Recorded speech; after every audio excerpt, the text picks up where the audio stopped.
As a Mac sheeple bitch, it's kind of nice to not have to think for yourself. Macs just work. They work in the background. You go about your day, you create.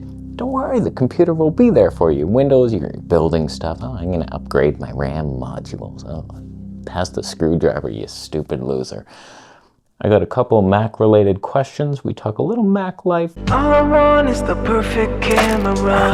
All I want is the perfect camera. If you're wondering why this image is so sharp and fantastic, it's because we're on the Canon R5 II in 8K with the 28mm 2.8, which is super sharp, and I've sharpened it in post to burn it into your brain. In the next YouTube video you watch, you're gonna be like, why is this so soft, bro? And you're gonna leave hater comments for him. Nothing will ever be as crisp as this. So just a little update, and then we'll get into these questions. I am fully moved over into the Mac universe, and I'm loving it. We have the MacBook Pro M4 Max, upgraded, 64 gigs of RAM, 2 terabyte SSD in there. I've taken it on the road. It's my home computer and my road computer. So all I have to do is unplug things, bring it. I usually bring a little dongle and a mouse. That makes editing a lot easier, but fantastic. There's a couple quirks where, like, the screen resolution, when you're at 14 inches, like I have a 27-inch at home, and then when I take this on the road, things look different. My desktop, all of a sudden, some icons are moved around. It's like, okay, that'll get some taken used to get used to. But for me, someone who edits at home, most of my life is at home, but sometimes I go on the road and I need to bring it with me. I think the MacBook Pro is the ultimate thing. It functions as the perfect desktop. It's tiny, it's tucked under my speaker. I don't even see it, never open it, don't even need to. And then on the road, I have all that power and battery life, and everything's just fantastic. 14-inch screen, oh boy, it's not the best, but at home, I'm laughing. Everyone's like, you should have got the 16. It's like, it's closed 99% of the time. So that would have just been more annoying, if anything. All right, so first question asks, should I get the Mac Mini M4 base model for basic video editing, ZVE1, Insta360? Will I regret my decision? Should I buy the Mac Studio that's 4 times the price? Looking forward to your opinion. I've had both. I know that life. I went with the Mini first to see if that was enough, and it totally was. Unless you're doing heavy color grading with crazy shit that you should never do, Film Look Creator, and you're downloading LUT packs, and you're buying plugins and stuff like that, it struggled a bit with the Film Look Creator, and it's like, oh, not as good as a PC. But if you don't do anything, like just a bit of film grain, that's all I really do. A LUT and some exposure tweaks, which do nothing. I'm not using like special effects, and when I do, the M4 Max does it well.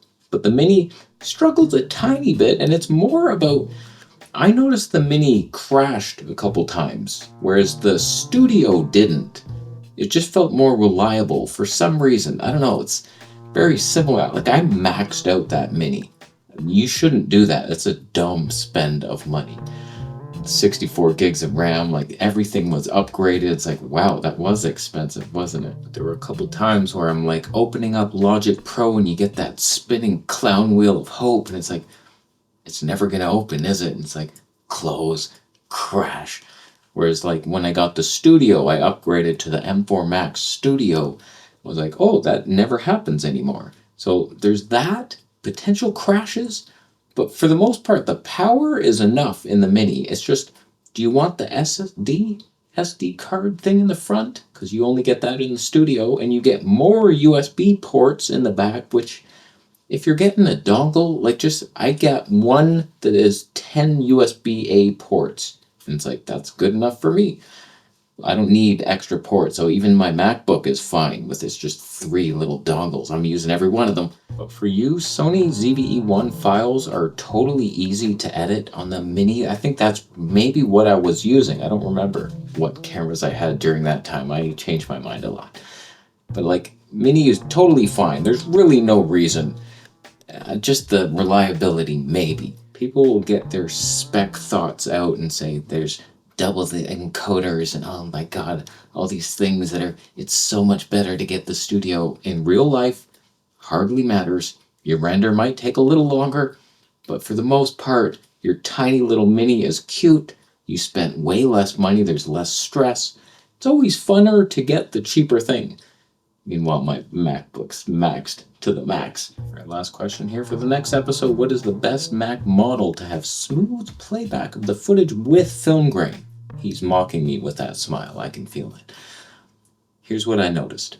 It was only the MacBook Air that really struggled. That's not the Pro chip. My Mini had the Pro chip. Apparently that makes all the difference, because when I added film grain, all of a sudden my frame rate slowed to half and I couldn't even play the footage back smooth. The Mini M4 Pro could play film grain no problem. It just started struggling with the Film Look Creator and all that weird plugins life.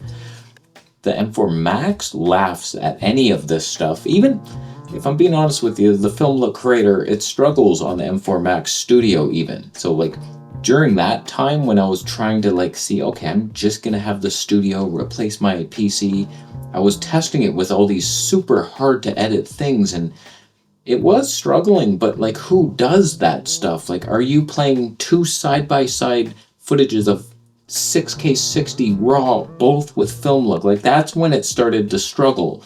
It was like, okay, I can't do that, but like whoever does that, just like people like me doing comparisons online. So back then I was debating, do I need the M3 Ultra Studio? Because there's your, more decoders, encoders, and the GPU cores, so much. Little nasty comments, you sheep bitch. So it's like, I didn't go that route because the M4 Max chip is faster and I wasn't going to deal with a slower chip no matter how much the increase in GPU was. Maybe it would have been better, but not enough. But I'll tell you this, the M4 Max Studio that I had was kind of loud. It was always playing. There was always a fan and it was like a audible one. It's like high pitched kind of. I'm like, is that the Mac? I thought they were silent. Thing was playing all the time, whereas my MacBook Pro, same exact chip.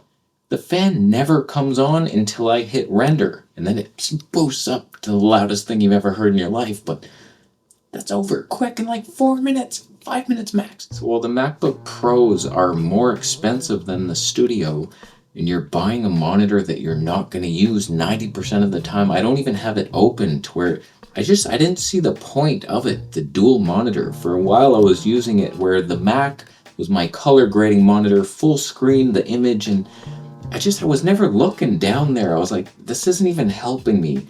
So it's always closed.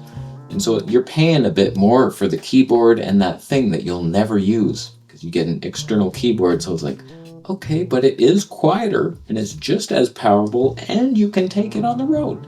So it's like, why would you even get the Studio? You know, it's funny. I keep getting comments that will say something like, we'll see you back in a couple weeks, asshole. Like, you think you're leaving PC for Mac? Good luck with this. Good luck with that.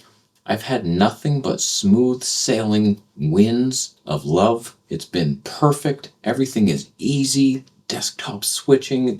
I feel at home. I have a simple mind, and Mac just does that for you. It's just everything is simpler and easier to use. Every little stopwatch app that I use, everything is just like, oh, that's easier. That's better designed for Mac. Why would I go back to the PC life where every video I made would crash?